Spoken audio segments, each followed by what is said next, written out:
Hey, yo. Here's how the Ravens are fleecing the NFL again. Baltimore is focused on major talents at non-premium positions, and the strategy is set the team up to avoid bidding wars and stay in contention. It was not on purpose the greatest players in modern Ravens history, Ray Lewis, Ed Reed, Marshall Yanda, and Justin Tucker, are players at non-premium positions. But it might be significant. The Ravens seem to be fleecing the NFL again. For almost a decade, their game of choice was mid-round picks and the compensatory draft formula. No team has dominated the middle rounds like the Ravens under former GM Ozzie Newsome and now Eric DeCosta. This year, the Ravens had 6 fourth-round picks, the most fourth-round selections by any team in NFL history. Hey, it's Eric DeCosta with the Baltimore Ravens. Yes, sir. How you doing? I'm doing good. How are you doing? Hey, Charlie, you're a Raven. Thank you, Coach. I appreciate it. How are you doing? I'm doing good. How are you doing? I'm fantastic. Isaiah.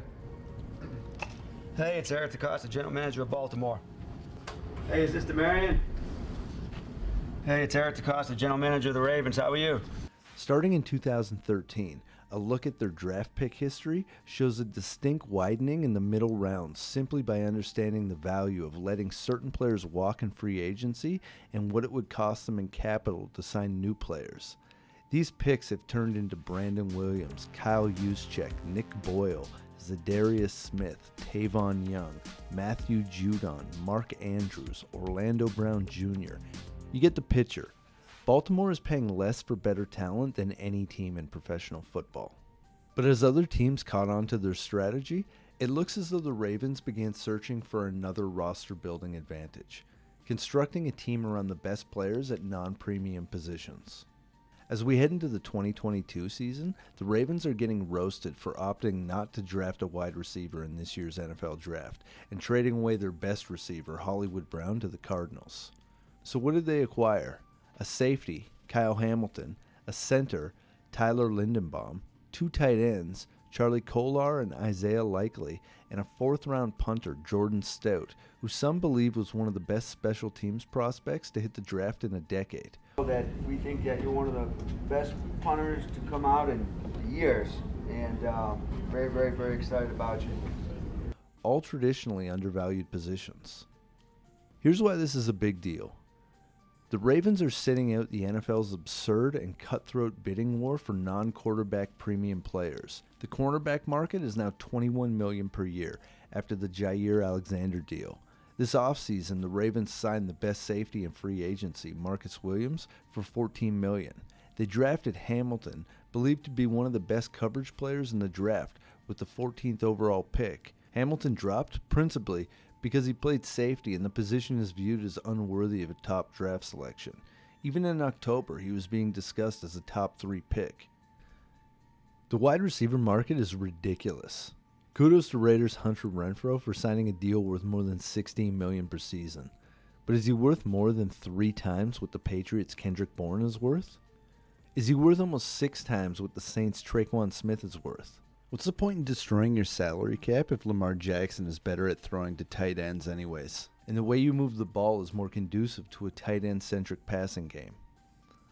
Also, the top tight end salary in the NFL is half the top wide receiver salary.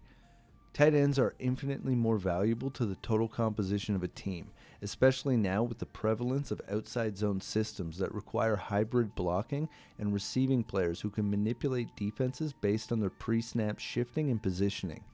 And as Baltimore seemed to recognize a few years ago, they can still contribute to a wildly efficient offense. So who cares who you're throwing the ball to as long as they're moving it forward? This strategy seems radical by football standards, but is essentially a reverse engineering of our common understanding. By stockpiling elite players at undervalued positions, the Ravens are seemingly bolstering their talent at premium positions by proxy. Mark Andrews had 107 receptions, 1,361 yards, 9 touchdowns in 2021, and he's one of the best tight ends in football. Opponents come into games treating him like a number 1 wide receiver. What's the difference then to the Ravens' actual number 1 wide receiver, Rashad Bateman? Is he not seeing the same benefit in some way as he would if the Ravens had a legitimate number 2 receiver? Defenses are still allocating more of their total assets toward defending one player. That means fewer assets to defend Bateman. If the Ravens uncork one of their tight end heavy formations and Bateman is the only true receiver on the field, he may doubly benefit. Defenses will have to sit in a heavier base formation to counter the overwhelming possibility of a run. The Vikings, who have Justin Jefferson and Adam Thielen on the field together, can manipulate defenses one way. The Ravens are just choosing a different option that will cost them a hell of a lot less in the long run. The same can be said for drafting Iowa's Linderbaum in the first round. Centers rarely get taken this high in the draft, but Linderbaum was viewed as an elite talent.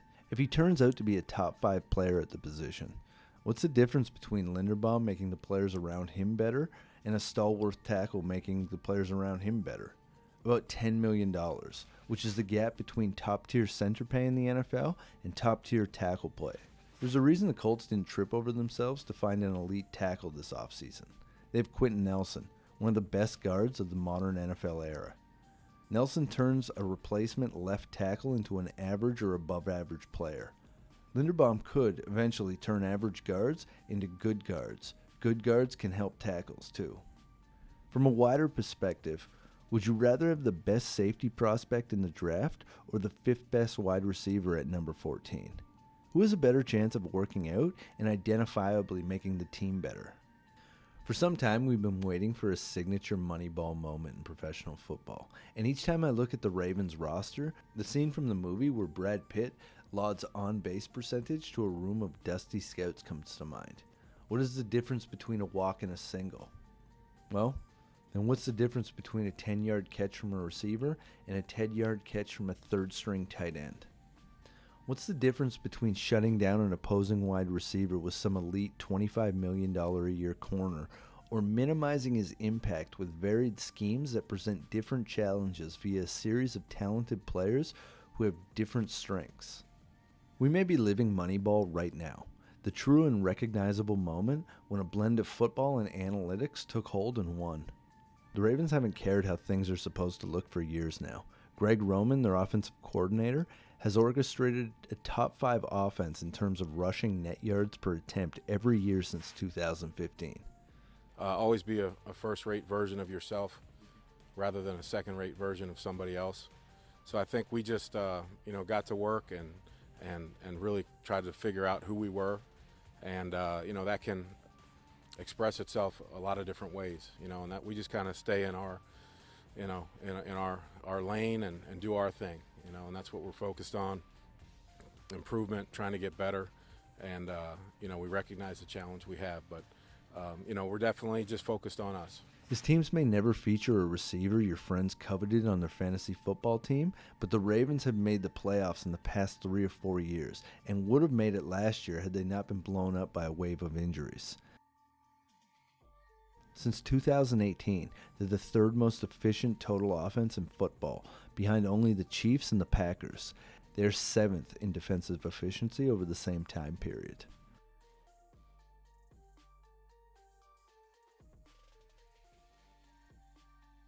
Doubling down on this strategy is an investment that will pay off over time.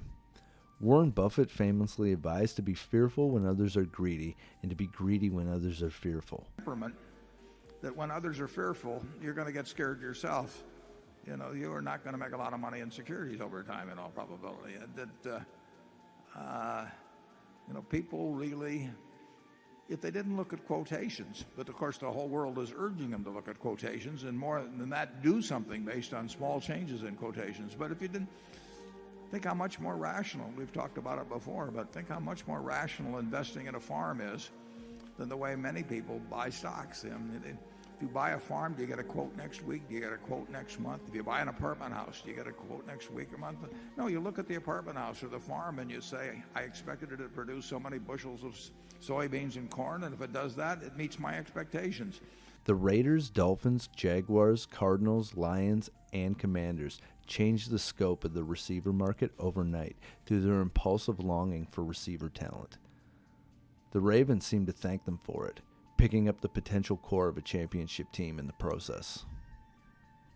Once you hit that subscribe button, give me a like, and stay tuned for the next one.